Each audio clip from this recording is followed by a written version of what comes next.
আপনার বাড়ির পাশে নব্য ইসরায়েল। আমরা বড় ইসরায়েল সম্পর্কে সচেতন আছি কম বেশি, কিন্তু আপনার ঘরের পাশেই নব্য ইসরায়েলে জন্ম হয়েছে, এই ব্যাপারে আমাদের সচেতনতা নাই। তারা সংসদ ভবনে তাদের সংসদে ফখর করে বলছে যে আমরা 6,500 সৈন্য পাঠিয়েছি, আমাদের হয়ে যুদ্ধ করছে। নাউজুবিল্লাহি মিন যালিক। তার মানে আপনারা প্রমাণ করলেন। আচ্ছা বলেন, খ্রিস্টানদের সাথে না হয় তাদের সম্পর্ক আছে, তারা আহলে কিতাব, আপনাদের সাথে তাদের কি সম্পর্ক? খ্রিস্টানদের সাথে না ইহুদিদের একটা সম্পর্ক আছে, তারা আহলে কিতাব দাবি করে তারা, কিন্তু আপনাদের সাথে যারা পৌত্তলিক তাদের সাথে এই ইহুদিদের কি সম্পর্ক? শুধু তাই নয়, আমরা লক্ষ্য করছি, আমরা আমাদের পার্শ্ববর্তী নব্য ইসরায়েলের মধ্যে লক্ষ্য করছি মুসলিমদেরকে তারাবির নামাজে টর্চার করা হলো, হোলি উৎসবের নামে মুসলিমদেরকে নির্যাতন করা হলো। আমরা দেখলাম সেখানে গরুর মাংস বহন করার অপরাধে পিটিয়ে মুসলিমকে হত্যা করা হয়েছে।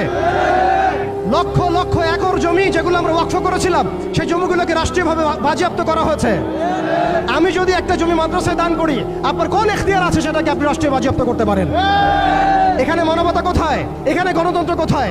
এখানে এই ইউনাইটেড নেশনস কোথায়? ইউরোপিয়ান ইউনিয়নগুলো কোথায়? আপনাদের এই সব তথাকথিত তন্ত্রমন্ত্রগুলো এবং তথাকথিত মতবাদগুলো একটা এজেন্ডাই বাস্তবায়ন করছে, তারা পুরো বিশ্বে শুধু দাজ্জালের শাসন কায়েম করতে চায়। এখন মুসলিম ভাইরা, সর্বশেষ কথা হচ্ছে, আমরা উদাত্তভাবে আহ্বান জানাবো, আপনি যে কোনো ধর্মের হন, যে কোনো বর্ণের হন, আপনি যে কোনো ভাষার হন, যে কোনো জাতির হন, আপনি জালেমের পক্ষ নিয়েন না, মাজলুমের পক্ষ নেন। এখানে আমরা আপনাদেরকে কটাক্ষ করতে আসি নাই, আমরা সত্য উন্মোচন করতে আসছি। আপনি জালেমের পক্ষ নিয়েন না, মাজলুমের পক্ষ নেন। আল্লাহ চান তো কোনো না কোনো দিন আল্লাহ আপনাকে হেদায়েত দিবেন ইনশাআল্লাহ। আপনি মানবতার দাবি থেকে এই জায়গায় দাঁড়ান। এই অবস্থা যখন চলছিল তখন কি আমরা ঘুমিয়েছিলাম? উত্তর না। বিগত 100 বছর আমরা ঘুমিয়ে থাকি নাই, সবাই চেষ্টা করেছে কম বেশি, কিন্তু এইসব তন্ত্রমন্ত্রের জালের মধ্যে পড়ে, এইসব তন্ত্রমন্ত্রের গোলকধাঁধায় পড়ে, এইসব নৈতিকতার অবক্ষয়, ইমানের দুর্বলতা, হারাম খাওয়া, সুদে লিপ্ত হওয়া, আমাদের এই মাদক, এই জেনা, এই ফ্রি মিক্সিং, এই পর্নোগ্রাফি, এই সমস্ত কিছুর মধ্য দিয়ে আজকে আমরা আমাদের সেই ইমানি জাজবাকে হারিয়ে ফেলেছি। এখন সময় হচ্ছে সেই জাজবাকে আবার ফিরিয়ে নিয়ে আসা। অতএব আমাদের করণীয় এখান থেকে উঠে আসবে। দেখুন, আপনি গাজায় গিয়ে যুদ্ধ করতে না পারলেও যে অনিবার্য যুদ্ধ তারা আমাদের উপর চাপিয়ে দিবে, সেটা কিন্তু এই অঞ্চলের দিকেও ছড়িয়ে পড়বেই পড়বে। কারণ হাদিসের মধ্যে এসেছে যে মাসিহুদ দাজ্জাল পুরো বিশ্বকে শাসন করবে, শুধুমাত্র মক্কা মদিনায় ঢুকতে পারবে না।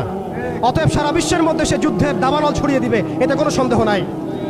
আপনি খেয়াল করে দেখেন, আফ্রিকার কন্টিনেন্ট, ইয়েমেনের কন্টিনেন্ট, আরাবিয়ান কন্টিনেন্ট এবং আমাদের এই আঞ্চলিক কন্টিনেন্ট, প্রত্যেকটা কন্টিনেন্টের মধ্যেই তারা যুদ্ধ ছড়িয়ে দিয়েছে এবং তারা একটা ভাষা আমাদেরকে শিখিয়ে দিয়েছে, অপশন দিয়ে দিয়েছে, হয় আপনি তাদের দাসত্ব করবেন, না হলে আপনি মরবেন। তারা আপনাকে আমাকে একটা অপশন দিয়েছে, আপনি তাদের দাসত্ব করেন, তারা আপনাকে ভালো রাখবে, আপনি তাদের দাসত্ব করবেন না, তারা আপনাকে মাটির সাথে মিশিয়ে ফেলবে। যেসব মুসলিম কান্ট্রি, দেখুন খেয়াল করে, যেসব মুসলিম কান্ট্রি তাদের দাসত্ব করেছে, যেসব মুসলিম কান্ট্রি তাদের দাসত্ব করেছে, তাদের আনুগত্য করেছে, সেই সব আরব মুসলিম কান্ট্রিকে তারা কিছুই বলছে না, কিছুই করছে না। তাদের কাছে তেল আছে, সেই তেল তারা দিচ্ছে, তাদের কাছে অর্থনৈতিক সাপোর্ট আছে, তারা দিচ্ছে। তাদের জমি ব্যবহার করে সেখানে বোম্বিং করা হয়েছে। আমরা দেখেছি কিভাবে পাকিস্তানের জমি ব্যবহার করে আফগানিস্তানে বোম্বিং করা হয়েছে। আমরা দেখেছিলাম ইরাক ইরান যুদ্ধ লাগিয়ে সেখানে বোম্বিং করা হয়েছিল। আমরা লিবিয়া, সোমালিয়া, মালি, এই তারপরে আপনার ইয়েমেন, জর্ডান, লেবানন, প্রত্যেকটা জায়গার মিসাল দিতে পারি যেখানে মুসলিম ভূমিগুলোকে ব্যবহার করে তারা মুসলিমদের উপর বোম্বিং করেছে আর মুনাফিকদেরকে তাদের সহযোগী হিসেবে রেখেছে। অতএব তাদের অপশন হচ্ছে, হয় আপনি তাদের দাসত্ব করবেন, না হলে মরবেন। যারা দাসত্ব করেছে তারা সুখে আছে, তাদের কোনো সমস্যা নাই। ইভেন গাজ্জাবাসীর কান্না ওদের কানে পৌঁছায় না, এই বাচ্চাদের মগজের খুলি তাদের কাছে, তাদের চোখে ভাসে না, এই বন্ধের ধর্ষণের চিৎকার তাদের কাছে যায় না, এই শিশুদের হাহাকার তাদের কাছে যায় না, এক ফোঁটা পানির জন্য তারা কাঁদছে, এই কান্না তাদের কাছে যায় না। তাদের এই হৃদয় নেফাক দিয়ে এমনভাবে পরিপূর্ণ হয়ে গেছে, তাদের কাছে এই মানবতাহীনতার এই কাজগুলো, দৃষ্টান্তগুলো ওদের কলবের মধ্যে কোনোই দাগ কাটছে না। প্রিয় ভাইরা, এটা কেন হয়েছে? তাদের নেফাকির কারণে। অতএব আপনি যদি দাসত্ব করেন, নেফাকিতে চলে যান, আপনারও কোনো সমস্যা হবে না। কিন্তু আমি অনেস্টলি প্রশ্ন করতে চাই, আপনার মধ্যে কি আল্লাহর ভয় নাই? আপনার আমার মধ্যে কি কাল কিয়ামতের মাঠে জবাবদিহিতার ভয় নাই? আপনি আমি কি লা ইলাহা ইল্লাল্লাহ বিশ্বাস করি না?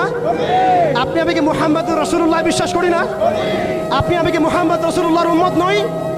অতএব আমরাও কখনোই কারো দাসত্বের দিকে যাবো না ইনশাআল্লাহ। আমরাও ইনশাআল্লাহ তাআলা কোশ্চিনকালে এই জায়নিস্ট মুভমেন্টের, এই পশ্চিমাদের, এই দাজ্জালের অনুসারীদের দাসত্বের মধ্যে কখনো যাবো না ইনশাআল্লাহ। তারা আমাদেরকে অপশন দিয়েছে, হয় দাসত্ব করো, না হলে মরো। আমরাও বলে দিব, আমরা ইনশাআল্লাহ তাআলা শহীদ হয়ে যাব, তবু তোমাদের দাসত্ব করবো না ইনশাআল্লাহ। দাসত্ব না স্বাধীনতা। এই যুদ্ধগুলো এমনি এমনি লাগে নাই, এরা লাগায়, পেছন থেকে লাগায়। ওদের স্বার্থ কি? অস্ত্র বাণিজ্য। কি বাণিজ্য? অস্ত্র বাণিজ্য। ওরা যুদ্ধ বাঁধিয়ে রাখবে, জিয়ে রাখবে, যাতে করে অস্ত্র ব্যবসা করা যায়। অনেক সময় মুসলমান দুই দেশের মধ্যে যুদ্ধ লাগায় দেয়, দিয়ে অস্ত্রের বাণিজ্য করে। অচিরেই তারা পুরো বিশ্বে একটা বড় যুদ্ধ বাঁধিয়েই ছাড়বে, দেখেন ইনশাআল্লাহ। অচিরেই তারা পুরো বিশ্বে একটা বড় যুদ্ধ না বাঁধানো পর্যন্ত থামবে না। এই বিশ্বটাকে ছোট করার দুইটা পদ্ধতি তারা বের করেছে। একটা হচ্ছে ইন্টারনেট সেকশন, প্রযুক্তি দিয়ে বিশ্বটাকে ছোট করে নিয়ে আসা, এটা হয়ে গেছে। বিশ্বে এখন ছোট, শর্ট জায়গা, এখান থেকে ওইখানে আপনি যোগাযোগ খুব দ্রুত করতে পারবেন। বিশ্ব ছোট, আপনাকে পায়ে হেঁটে যেতে হবে না। আরেকটা অপশন হচ্ছে পুরো বিশ্বে যুদ্ধ বাঁধিয়ে দিয়ে পুরো বিশ্বের আয়তন ছোট করে ফেলা। আর আমি কনফিডেন্ট আমার বক্তব্যে, এটা আমার ধারণা, আমার ইস্তেহাদও বলতে পারেন, যদিও আমি মুস্তাহিদ নই। আমার ইন্টারপ্রিটেশন, এই শব্দটা ভালো হবে, ইস্তেহাদ না বলে বলছি আমার ইন্টারপ্রিটেশন, যে অচিরেই তারা পুরো বিশ্বে একটা বড় যুদ্ধ বাঁধিয়েই ছাড়বে, দেখেন ইনশাআল্লাহ। অচিরেই তারা পুরো বিশ্বে একটা বড় যুদ্ধ না বাঁধানো পর্যন্ত থামবে না। প্রথম বিশ্বযুদ্ধের পরে আপনারা ব্রিটেনকে দেখেছেন, সেকেন্ডটার পরে আপনার আমেরিকার রাজত্ব দেখেছেন, দেখবেন যদি আরেকটা লাগে এরপরে আপনার রাজত্ব দেখবেন। ওর ধ্বংস এত তাড়াতাড়ি হবে না, ওর ধ্বংস হবে, এটা সত্য, এটা নিশ্চিত, কিন্তু এত তাড়াতাড়ি না। সে রুলিং স্টেট হবে এবং দাজ্জালকে নিয়ে সে পুরো বিশ্বটা শাসন করবে। কতদিন? নবীজি বলেছেন 40 দিন। কতদিন? প্রথম দিন হবে 1 বছরের সমান, দ্বিতীয় দিন 1 মাসের সমান, তৃতীয় দিন 1 সপ্তাহের সমান, বাকি দিনগুলো আমাদের দিনের মতো। এই শাসন না হওয়া পর্যন্ত কিয়ামত হচ্ছে না। আর এই শাসন ততক্ষণ হচ্ছে না যতক্ষণ মহাযুদ্ধ না হচ্ছে। আর মহাযুদ্ধ না হওয়া পর্যন্ত ইমামুল মাহদিও আসছেন না। মাহদি তখনই আসবেন যখন মুসলমানদের অবস্থা এরকম খারাপ হতে থাকবে। আর মাহদি না আসার আগে দাজ্জালও মানুষের রূপে বের হবে না। এখানে ওখানে যে আনাচে কানাচে মাহাদিগুলো বের হচ্ছে, এরা মাহাদি নয়। গোলাম আহমেদ কাদিয়ানিও দাবি করেছিল যে ও মাহাদি। ও প্রথমে বলেছিল যে আমি মাহাদি, তারপর বলেছে আমি হচ্ছি ঈসা, তারপরে বলেছে মাহাদি ঈসা একই, আমি দুইটাই। তারপরে বলেছে আল্লাহর নবী, তিনিও নবী সাল্লাল্লাহু আলাইহি ওয়াসাল্লাম, আমিও নবী, নাউজুবিল্লাহ। তো ও দাবি করেছিল। আর আমরা জানি মাহাদি কথা বলবে আরবি ভাষায়, তিনি ফাতিমা রাদিয়াল্লাহু আনহার বংশধর থেকে হবেন। আর এই মাহাদি কথা বলতো পাঞ্জাবি ভাষায়, পাঞ্জাবি মায়ের সন্তান। এগুলো মাহদি নয়। মাহদি আসছেন না যতক্ষণ পর্যন্ত আপনি একটা বিশাল মালহামা না দেখছেন। আর আমার ধারণা, ইন্টারপ্রিটেশন, বা শুধু আমার ধারণা না, অনেকেই ওয়ার্ল্ডের অ্যানালাইসিস যারা করে তারা বলে যে হয়তো বা এই ইস্যুগুলো, ইউক্রেন রাশিয়া হোক, সিরিয়া ইস্যু হোক, ইয়েমেন ইস্যু হোক, গাজা ইস্যু হোক, আস্তে আস্তে একটা বড় যুদ্ধের দিকে এরা বিশ্বকে নিয়ে যাবে। এই যুদ্ধগুলো এমনি এমনি লাগে নাই, এরা লাগায়, পেছন থেকে লাগায়। ওদের স্বার্থ কি? অস্ত্র বাণিজ্য। কি বাণিজ্য? অস্ত্র বাণিজ্য। ওরা যুদ্ধ বাঁধিয়ে রাখবে, জিয়ে রাখবে, যাতে করে অস্ত্র ব্যবসা করা যায়। অনেক সময় মুসলমান দুই দেশের মধ্যে যুদ্ধ লাগায় দেয়, দিয়ে অস্ত্রের বাণিজ্য করে। এগুলো কি মিথ্যা কথা বলছি না সত্য কথা বলছি? সরাসরি বলছি ভাই, কিছু করার নাই। এখন সরাসরি না বললে তো দেরি হয়ে যাবে, এখন জানা উচিত আপনাদের বিষয়গুলো। তো আমাদের ইন্টারপ্রিটেশন যে এটা হয়তোবা চলে আসতে পারে, চলে আসলে পরে বিশ্বের অবস্থা কি হবে সেটা ভাবতে হবে আমাদের। করোনা ভাইরাসে বিশ্বের যে অবস্থা হয়েছে, আর আমি বলে দিই, করোনা ভাইরাস কোনো মহামারী ছিল না, এটা কোনো মহামারী না। এরকম হয় না মহামারী।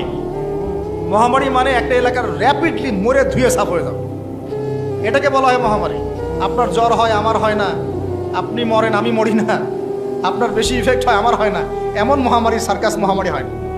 এগুলো কোনো প্যান্ডামিক না, ওগুলো বুঝায় মানুষ কি সেটা চায়না ভালো জানে, কি সেটা আমেরিকা ভালো জানে, আসলে এটা কি সেটা ইসরায়েল ভালো জানে। আর আমাদেরকে মিডিয়া দিয়ে যা গেলানো হয়েছে সেটা আমরা জানি। কারা কারা টিকা নিয়েছিলেন?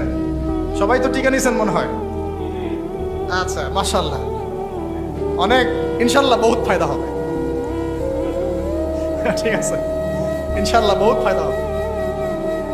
আচ্ছা, তারপরে আসেন, শেষ করে দেই ভাই, পরে আমরা কিছু কোশ্চেন অ্যান্সার নিবনি। ইমাম মাহদি আসছেন না মালহামার আগে। ইমাম মাহদি না আসলে দাজ্জাল বের হচ্ছেন না। আমাকে একটা খালি প্রশ্নের উত্তর দেন দেখি, কি বুঝলেন?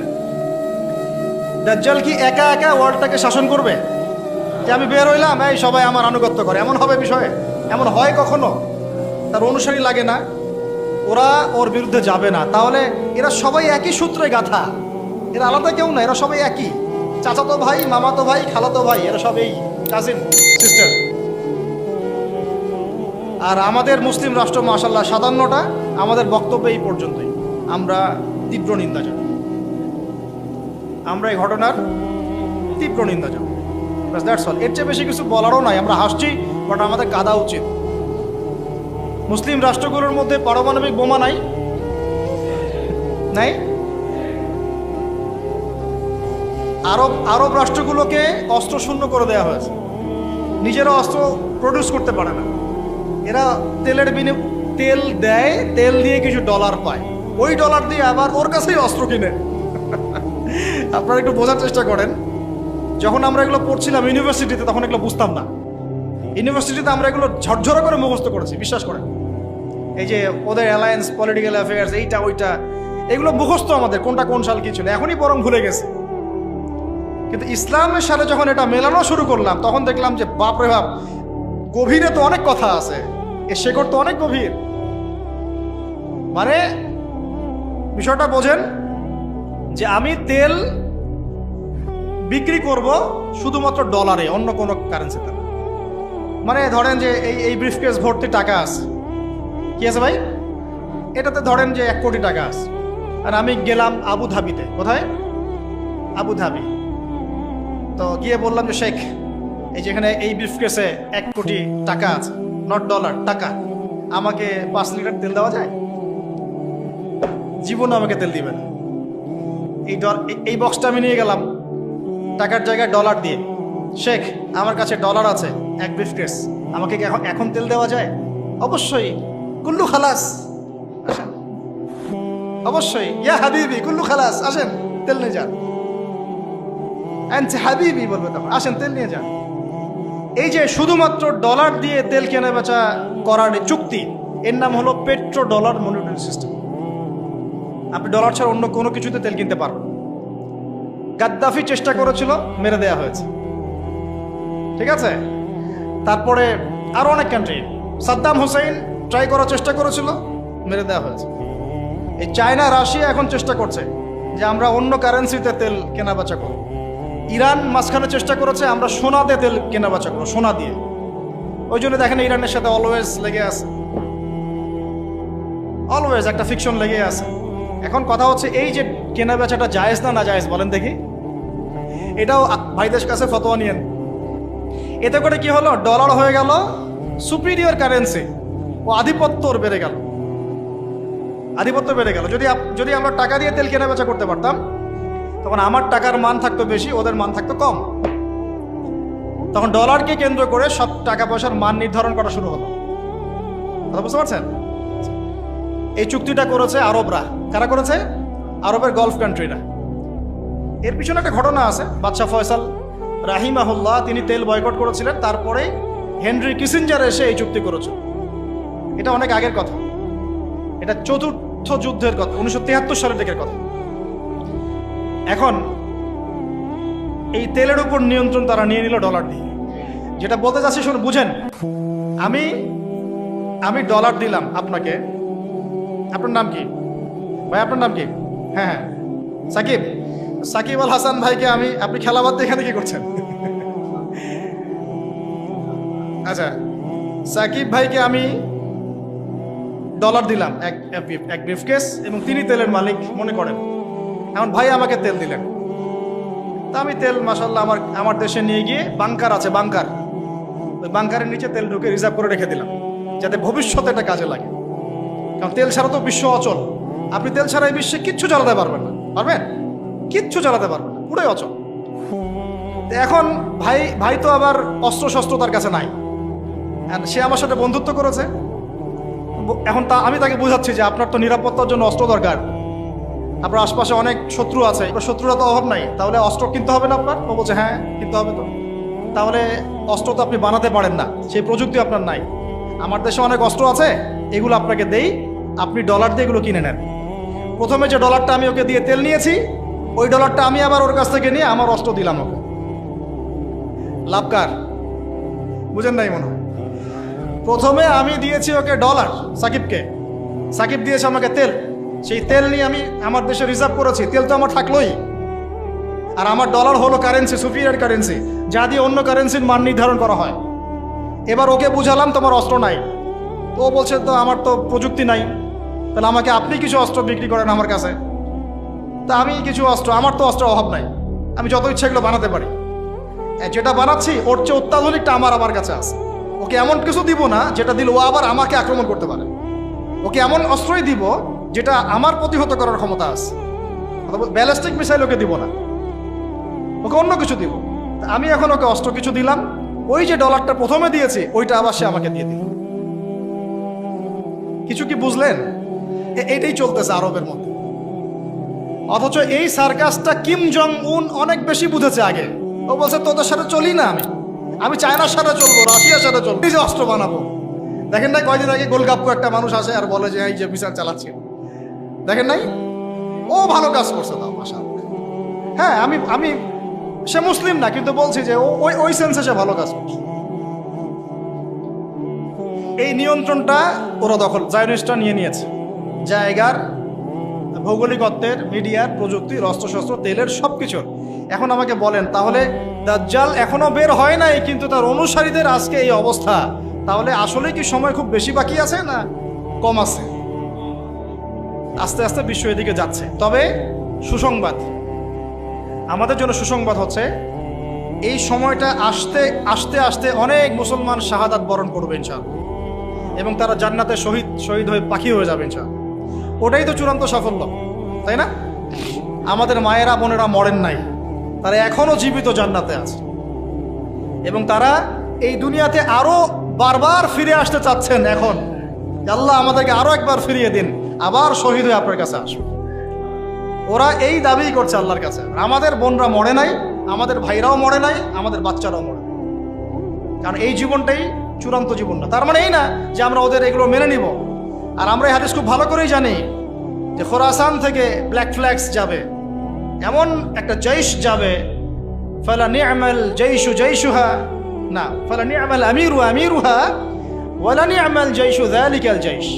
কতই না উত্তম সেই বাহিনীর আমির, আর কতই না উত্তম ওই সেনাবাহিনী। আল্লাহ নবীজি বলছেন তারা যুদ্ধ করতে করতে করতে করতে বাইতুল মুকাদ্দাস পর্যন্ত জয় করবে, পৃথিবীর কোনো পরাশক্তি ওকে ঠেকাতে পারবে।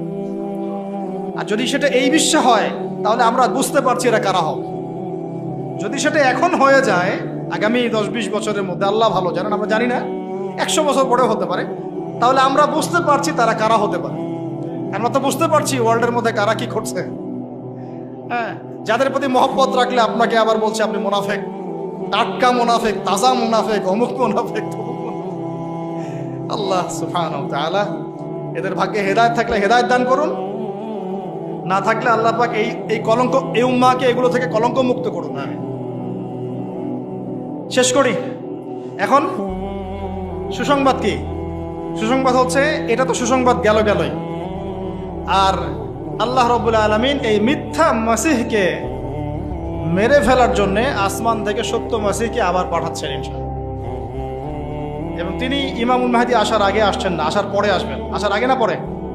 আসার পরে। তিনি নবী হিসেবে নন, শাসক হিসেবে, একজন ন্যায়পরায়ণ শাসক হিসেবে। তারপরে তিনি বলছেন, নবী সাল্লাল্লাহু আলাইহি ওয়াসাল্লাম বলছেন, তিনি নামবেন 2 ফেরেশতার পাখায় ভর দিয়ে, চুলগুলো ভেজা থাকবে, ভেজা, টপ টপ করে পানি পড়তে থাকবে চুল দিয়ে, মনে হবে যেন মুক্তা ঝরছে। সিরিয়ার দামেস্কের যে মিনার মসজিদে, সেখানে নামবেন। তখন মেসাকার যুদ্ধ চলতে থাকবে শাম অঞ্চলে। শাম অঞ্চল মানে প্যালেস্টাইন, সিরিয়া, লেবানন, জর্ডান, এই সব জায়গা, এগুলো শাম। শাম মানে শুধু সিরিয়া নয়, শাম মানে পুরো এইটাই। আর বাইতুল মুকাদ্দাসে 4-5টা স্পেশালি, ওটাই সভ্যতার কেন্দ্র, কিন্তু ওখান থেকে সভ্যতা শুরু হয়েছে, শেষটা আবার ওখানে হচ্ছে, ওখানে শেষ হবে। যুদ্ধ চলতে থাকবে। ইমামুল মাহদী এসে বলবেন যে তোমাদের ইমাম কি ইমামতি করতে বলো, সুবহানাল্লাহ। ইমামুল মাহদী ইমামতি করবেন, দরজা খুলে দেওয়া হচ্ছে, দরজা খুলে দেওয়া হবে, দাজ্জাল তাকে দেখা মাত্রই গলতে শুরু করবে, পালাতে পালাতে পালাতে পালাতে এই প্যালেস্টাইনেই যেটা দেখছেন আপনারা এখন, এটার বাবে লুদ নামক জায়গাতে গিয়েছে আটকে যাবে এবং ওই জায়গায় ঈসা আলাইহিস সালাম তাকে হত্যা করবেন ইনশাআল্লাহ। এখানেই 40 বছর ইসলামী খেলাফতটা আবার বাস্তবায়িত হবে ইনশাআল্লাহ। এটা আস্তে আস্তে হতে যাচ্ছে, তার সুসংবাদ দিয়ে শেষ হলো। এর আগে অনেক চড়াই উত্তরাই চলবে, রক্ত ঝরবে, শহীদদের সংখ্যা বাড়বে, তবে তারা জীবিত, তারা মৃত নন, এটা মনে রাখবেন। বদরগঞ্জ দিয়ে শেষ করতে চেয়েছিলাম, শেষ করার আগে কথাটা শোনেন। এখন এই পুরো ঘটনাগুলো আমাদেরকে কে জানিয়ে দিয়েছেন বলেন? আল্লাহ এবং তার রাসূল। তার এই পুরো দাওয়াতি বছরের 13 বছরে যখন তিনি এইরকম করে নির্যাতিত হচ্ছিলেন, তখন তাকে হিজরত করতে হয়েছে। কোথায় হিজরত করতে হয়েছে? মদিনায়। এবার আপনাকে আমি কনক্লুশনের দিকে নিয়ে আসি। সর্বশেষ আমাদের নবী সাল্লাল্লাহু আলাইহি ওয়াসাল্লাম ইন্তেকাল করার আগে, জাস্ট ইন্তেকালের কয়েকদিন আগে নবীজি বলে যাচ্ছেন শেষ কথাগুলো, তোমরা শোনো হে আমার উম্মত, আমার কবরকে উপাসনার জায়গা বানাবে না, রাষ্ট্রদূতদেরকে সম্মান করবে, সলাতের ব্যাপারে যত্নবান থাকবে, তোমাদের অধীনস্থদের ব্যাপারে যত্নবান থাকবে,